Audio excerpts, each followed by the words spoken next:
Alright guys, so in today's video, you're going to be getting access to a live recording inside of my inner circle group of people inside of my AI agency mastermind that I meet with every single Saturday that are the most successful guys in the group that are making anywhere from $10, $50, even $100,000 a month and more. And you get to get access to what's currently working best today for all of us on how we're actually signing and selling our AI agency services with what I'm doing in my own agency today. You got to just start with as little intent as possible and then start to add friction over time as you start to get more data and you see the quality is not good or whatever it is. And what all the other guys in the group are doing as well. We took the ad set that was performing really well and we just duplicated that. And I think this video is pretty unique because it's a call that happened really recently, and everyone on YouTube talks about the fluff, the things on how to go from zero to your first client, and I have a lot of that on this YouTube channel and it's great, but this is a lot more the advanced higher level things that I actively talk about at a higher level, and it's just kind of a good networking group of the most successful guys in my group that we meet with on a weekly basis. So I hope you guys get value inside this video because I've not shared this video anywhere else publicly.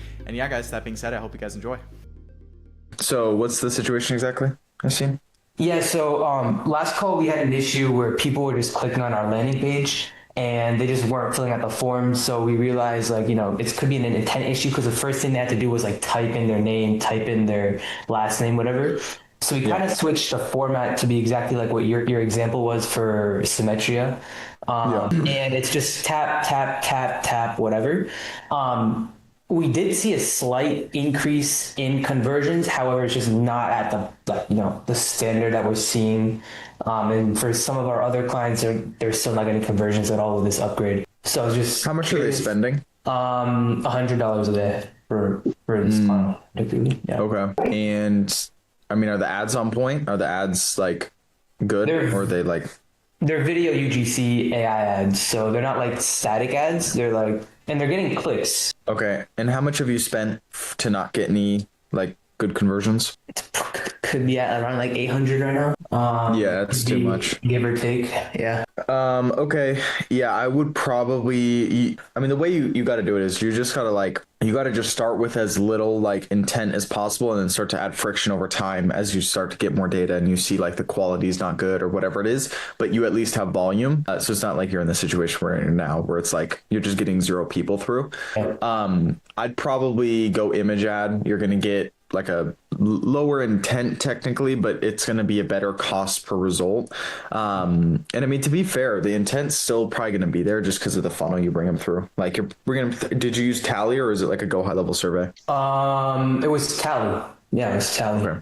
So you have the same setup that we have. Yeah, and actually we did have a client that was running image ads and they were still not getting converted. Really? Yeah. Okay, I mean, this might be something I should probably look at. I know, Brandon, you joined. Brandon, are you here, bro? Yo, what's up, dude? What's up, bro? How you doing? Good. How are you, man? Doing good. Are you, I wanted to ask you on this call because I know one of your clients, you said you got them, 27 appointments with $10 cost per call or some crazy shit. Am I right? Yep. Was there anything specific you did on there? Because Yassine and PK are in similar niche, so they're just navigating fulfillment. Good question. We didn't do anything super unique. Essentially, what we're doing for that customer right now is we're driving folks from Facebook ad straight into GHL funnel, and then they're just scheduling time on the calendar there. We have a few qualification questions that they're filling out beforehand, but it's literally just standard template. I can send over the actual ads themselves that are performing. They are a peptide therapy clinic. They're doing Zoom consultations, essentially trying to close folks to buy. And they started, we had launched them a month ago, and they were just doing an e-commerce offer. They were trying to get folks to go straight to the website and just buy from the website. And they were generating a shit ton of leads, but no one was checking out. So I was like, hey, why don't you guys just set up a consultation and then treat it like a sales call? Just hop on those calls and close folks. And so they're doing that and they're seeing a ton of results. So their lead volumes dropped off a little bit because obviously folks aren't just going to the website. They're scheduling a consult, but the folks that are showing up to the consult, they're closing them. So they're pretty satisfied. Yeah. And I can send over the ads themselves if that would be helpful. Please. Yeah, that would help out a lot. Yeah, I got you. And they're being sent to just a quick, is it the Tally form that you just click? Yeah, okay. Exactly. Yeah. It's not a Tally form. It's just a GHL. Is it Tally or native. It's just a GHL calendar, right? Yeah, it's just a GHL calendar. Yeah. Yeah. And questions. Yeah. what's the ad spend that client's running? 60 a day. Wow. Yeah. Yeah. Interesting. Yeah. I'll send the entire account to you. Yeah. I'll show you the ads and the funnel and all of that. Thank you. That'll help out a lot. Yeah, absolutely, bro. One thing with that too is like, I think I was telling you this, Brandon, before you launch one of your clients, but you're going to have clients that come to, this goes for everyone, that their offer and everything they have is complete dog shit. And you have to like work with them and consult them on actually structuring things proper. Like there's been people that have came to us and they're like, no, we only want paid consults. And it's like, well, we're not going to get you a paid consult from someone who doesn't know you and is having to get some $15,000 stem cell treatment. Like it's just not going to happen. So you have to like work with them a little bit. Like Brandon, I think probably how you did a little bit to like get these free consults, tell the client, hey, look, this is the plan. You're going to convert people on these calls, you know, and then you go from there. So as like a marketing agency, which we all are, you're just as much of a consulting agency as you are a marketing agency for good client results. Like, don't just take what your client tells you they're doing at face value and just run with that. You need to like help them construct a better process because their process currently is probably shit. So it's just something to think about. Yeah. A good like upsell opportunity as well. I had a customer this morning that similarly, they weren't seeing amazing results. Like they were generating a lot of leads in the peptide space and folks were going straight to the website and they had to fill out like an open loop form to like qualify for a consult. And they only paid me for ads, right? They did not buy like our full solution with the AI caller and all of the GHL build out. And so he was a little pissed off when I joined the call and he's like, what the fuck? No one's checking out and buying. And I was like, well, you only paid us to build ads, right? If you want us to do a full VSL and type form or qualification questions, we can build all of that for you and you'll see better results. He was like, yeah, let's do it. And he literally paid me $5,000 to like add all of that as an add-on. Yeah. So you can definitely like use the client's frustration as an opportunity to like upsell as well. Yeah. Makes sense. Yeah. So you guys are running like a 2-call close setup right now, right? You guys do setter and then closer. We do a intro and a demo, but it's done by the same person. So we don't have 2 different people doing it. Okay, yeah, cool. Yeah. I was just wondering like, how you guys split up the actual format of those calls. Like in the setting call, you guys doing actual just basic discovery, figuring out if you can actually help them, and then the closing call, obviously you guys are sitting down and closing. Because well, like when we were doing our big like 50K months, we just did like a 1-call close method action. And like half our clients we were able to get on the 1-call close. They're all just Zoom calls. I would just jump on the calls and it worked really well. And we kind of switched into this like 2-call close method, which worked great because it was more time efficient, right? Especially with no shows, kind of everything else. But we're noticing like a big drop off in people just not fully watching our pre-call video, even though like we spam them with, you know, the right emails, automation, and everything else. And then we're also noticing that like even if they did, like they still fully like understand the content. And like we know our pre-call video is really good because like even like our clients of ours that watch that are like, oh yeah, it's like phenomenal video by the way, like it's super detailed, like I absolutely love it. So we're having to like, kind of re-explain everything on the call all over again, and then they like kind of understand. But only on the closing call, they like really understand what's going on. So now we're kind of thinking of, cool, why don't we just revert back to that 1-call closing flow and just do a follow-up second Zoom appointment if necessary as well, just so they have more context on the entire offer. So I was just curious, like, what are your guys' thoughts? What are you guys doing that's working well for you? Any recommendation you have? What I'll say is like if you're doing 1-call close and making more money, and you're making less money with 2-call close, then obviously go back to 1-call close. But what I will also say is like, I don't envision the fact that it's a 2-call close messing up your pre-call process unless you also changed the pre-call process with that. So although you revert back to a 1-call close, there could be something like fundamentally wrong with the pre-call process where people aren't consuming this content, but you just so happen to realize it after switching. So did you guys change up any of the pre-call process when switching to 2-call, or is it identical? We made watch the pre-call video more as a requirement. So before we know that the people watch the video and they literally tell us, like, yeah, I'm watching the videos, like it was helpful, but like I want to learn more, blah blah blah. Right? Now it's like we kind of did a flow where it's like, hey, if you didn't watch the pre-call video, we'll just like reschedule the first call and kind of like do that. And then go back, watch the video, and then they're like understand, not understand. Sometimes we wouldn't get them to reschedule again just because, you know, they don't watch the video. But not really. We didn't change too much there. Well, I mean, it sounds like you just made a pretty big change. It's a completely different frame. Like, okay, here's this video, or if you don't watch this video, I'm canceling your call. We're not doing that. That's a big ass change. Yeah. If you actually think about it. So clearly they're not resonating with this new change. So I would do two things. Like, it sounds like you had a working system and you changed things in hopes that it would work more, but it's just clearly not. So I'll just revert these two things back to what's worked in the past and run with that personally. No, it's really what we did. We did that last 2 days, and like, you know, closer automatically was like, bro, like these calls were like significantly better. So we're just running that. Is there any reason in particular that most agencies do the 2-call close method instead of like just doing the 1-call closes? It's just out of the simple fact that typically people are going to want to have a follow-up call.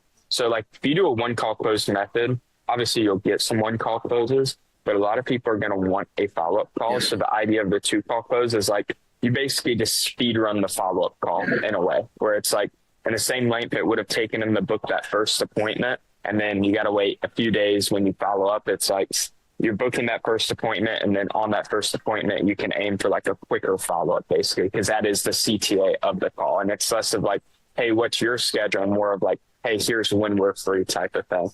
So it just speeds up the sales process. 100%. Is there any is there any particular reason for having the first call as a phone call as opposed to like an actual Zoom call? Lower commitment makes it easier because you're not trying to close them. So in theory, you don't need your full attention. So if you can, like, in a perfect world, everyone should be able to join a 1-call close sales call on their phone, at the park, walking their dog, having dinner with their wife. But if they do that, they're not going to close, obviously. Yeah. So with this discovery call, you just make it lower commitment to increase show rate, increase the opportunity for people to give you opportunity, you know, increase the rate at which people show up, talk to you, have a conversation. And then it also is a tonality shift for that Zoom call. So it's like when the first one's a phone call and the second one's a Zoom call, they're going to treat that Zoom call with more respect because it's a Zoom call. So it's like noticeably different in a lot of ways. So that's another thing. Got you. Okay, yeah, absolutely. No, that was my hypothesis as well, which is why we did that, and it worked for a bit. But like, we're also just noticing that like we're also just not closing at the consistency that we were before, and also trying to ramp. Time to revert, then, bro. Yeah, just go back. Okay, perfect. Yep. Yeah, and anything else? Awesome. No, it's good. Perfect. Thank you. Perfect. Cool. 100%, guys. Henry, what's up, dude? I figured I'd raise my hand while we're on this topic. So obviously, you know, we're meeting tomorrow to review some calls. I'm pumped for that. But on the sales side of things, like Colin and I are kind of doing that.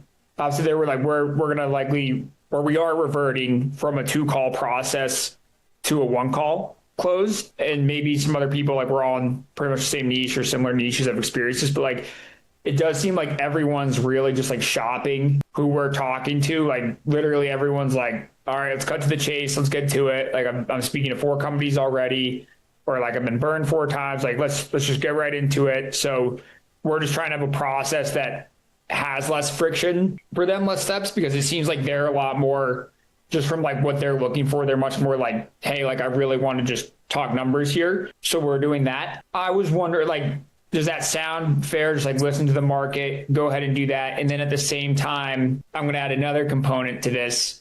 But I think I told you guys on Discord in the DMs, like, we're going to test lowering our pricing just to really try and get some people through the door and see like how we can get people on the 1-call close, because we're getting hit with like, I'm talking to 10 other companies, get back to me in a month, like on like 75% of the calls. So like, we're really just trying to combat it in any way we can.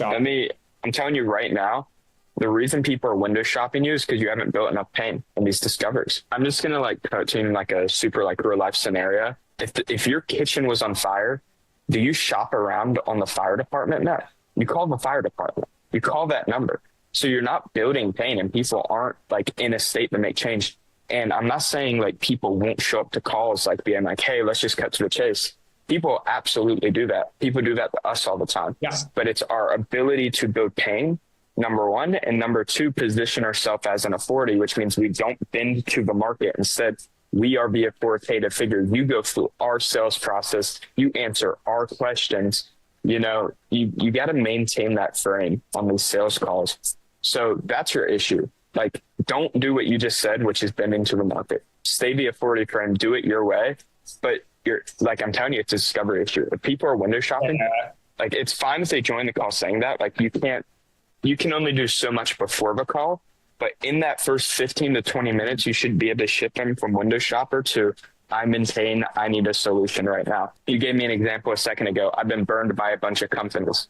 That is great discovery questions to ask. Like, what companies have you worked with? You worked with them? Oh my God, like one of our best clients, they're based in Alabama. They worked with them as well, and I've heard the horror stories. We just want to get some people across the line to sell hard on as well, because like we keep getting in, and again, I think you're right. Like we got to get better at sales. I'm gonna have to pay cold boredom probably, but like we keep getting whoa. Why are you gonna do that? Like, okay, I'm gonna use an example. Okay, good.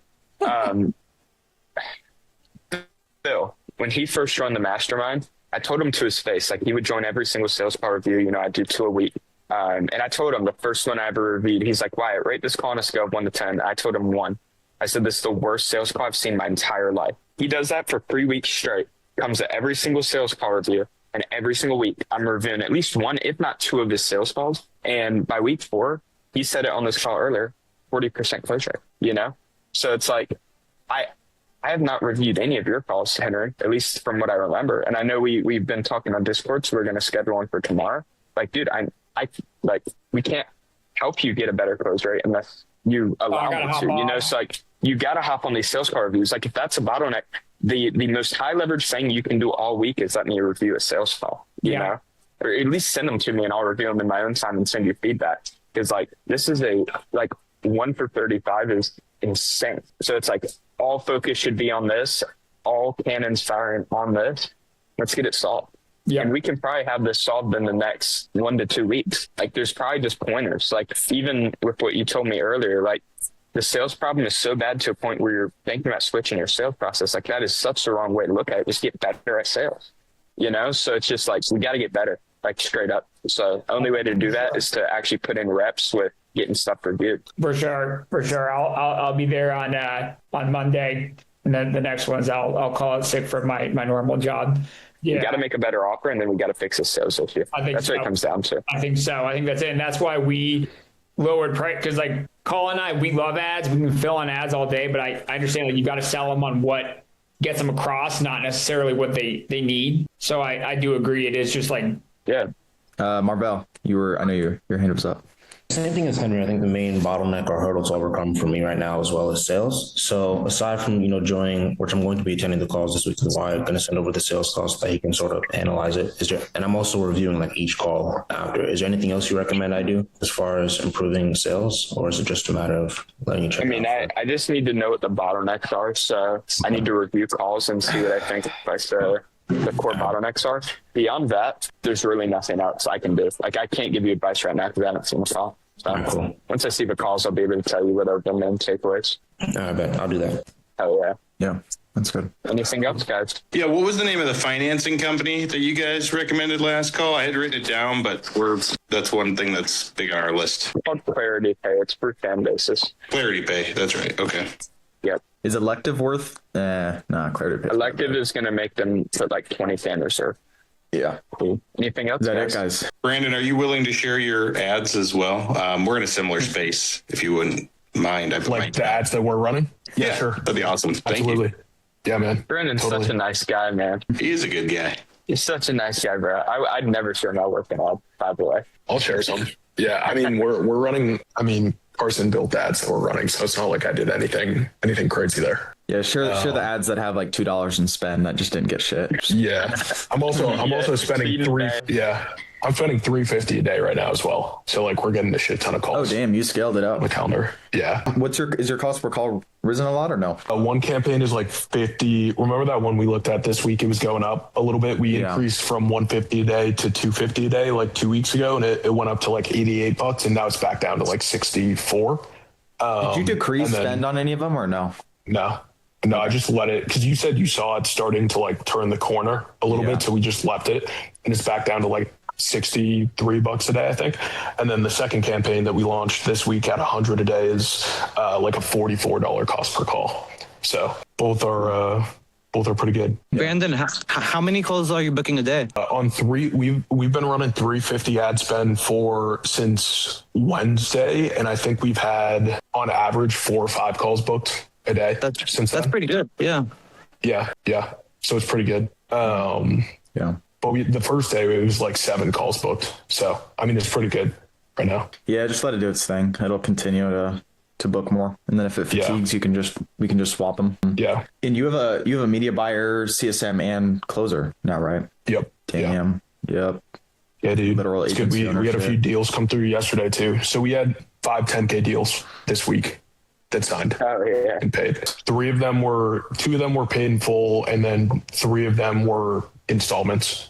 So not through financing, but like we collected, I think $2,500 for one, and they want to pay over 4 months, and then the other 2 were $5K up front. And we was that all you closing, 5K. Or was that a closer? Those are all me. Yeah, my closer is starting on Monday. I have 2 closers. I have one in the UK that's going to work like the mornings, and then I have one here in Texas. It's going to close. Damn, how many hours you work in a day, bro? All those calls and the 7 a.m. to midnight, bro. Yeah.